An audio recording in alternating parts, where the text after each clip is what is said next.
What is going on, everyone? It's MarchJ8 here, bringing you guys some news in the flash. Let's get right into it. There has been some rumors floating around that EA has been pushing back the release date on BioWare's newest project, Anthem, to 2019. Some of you might remember this title as the multiplayer co-op shooter that was shown off at E3 last year. And these rumors even went a little bit deeper, stating that the reason for the delay was the backlash behind Mass Effect Andromeda and the poor state that it was launched in. Well, there has been a couple of updates from EA about this, along with some news about upcoming titles. For one, EA has confirmed that Anthem has been pushed back for an early 2019 release, but it's not for development issues, rather it's for scheduling reasons.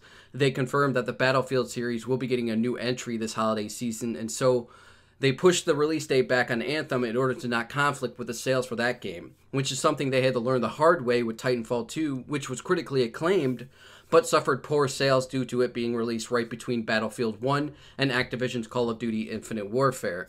I kind of think that it was Infinite Warfare and the negative hype behind that game that was more to blame than Battlefield 1 for that.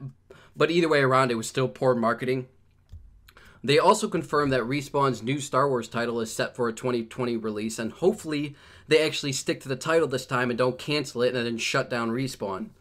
Now, what's interesting is when EA was asked about Star Wars Battlefront 2 series and whether they would be making a third one following all the backlash behind Star Wars Battlefront 2, and the fact that EA has gone on to say that the sales for the game weren't as strong as they hoped for, even though the game did sell 9 million copies, they said during this conference that there's no announcements for another Battlefront title. Now, that could just be that they aren't ready to announce it yet, or they haven't even started working on it, but it is a little strange to me, as it was my belief that they were aiming to have the Battlefront series be a part of their main lineup. So we'll just have to wait and see.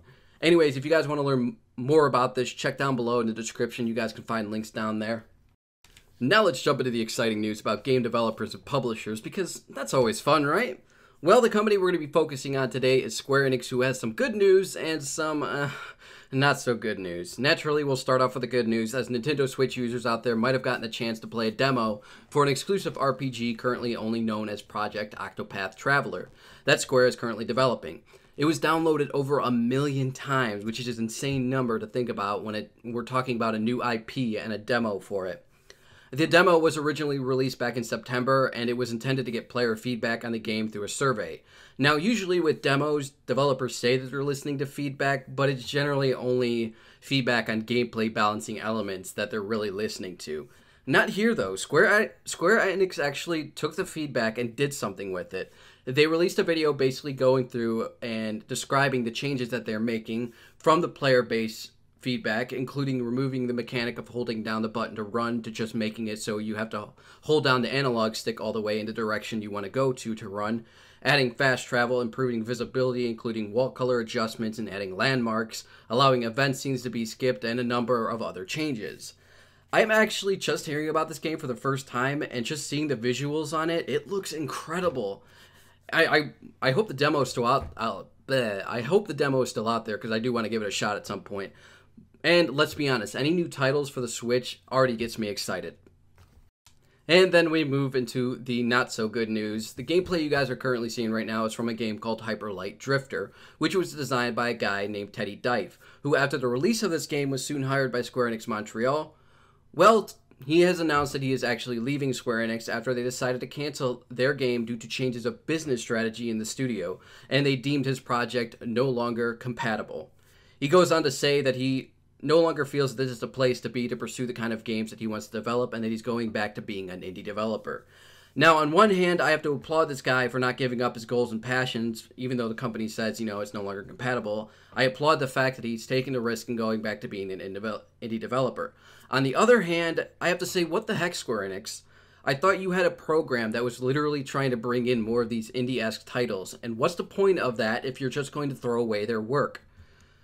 Some people are speculating that this might have to do with Square Enix shifting more towards the games for service model, which we're already starting to see in games like Desert Final Fantasy NT, which has its own loot box mechanics.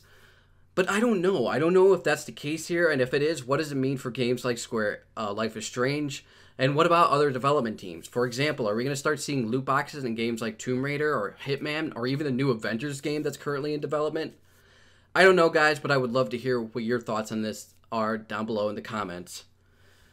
And speaking of Marvel, with the Avengers, Marvel has graced us with a new trailer for the upcoming Ant-Man and the Wasp movie, which is set to be released in July.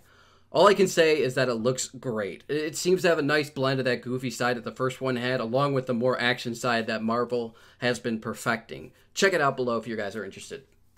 And yes, we do have some music news. Frank Turner has announced his new album, Be More Kind, along with his first ever world tour. He's going to have a North American tour, he's going to have UK, and then he's going to have Europe a part of it.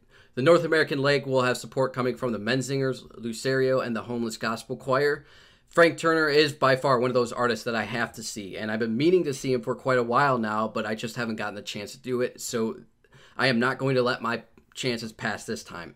Anyways, the dates kick off in June. If you guys are interested, I'll leave them down below. Primus and Mastodon has announced that they're heading on a pretty awesome summer tour together, along with support from Juju and All Witches Burn. Check out the dates for that below. And finally, Slaves has dropped their new song, I Know a Lot of Artists. Check it out below. Thank you all for joining me for this episode. Leave a like if you guys enjoyed it, dislike if you didn't, subscribe if you want more, and as always, I will see you on the next one. Mars out.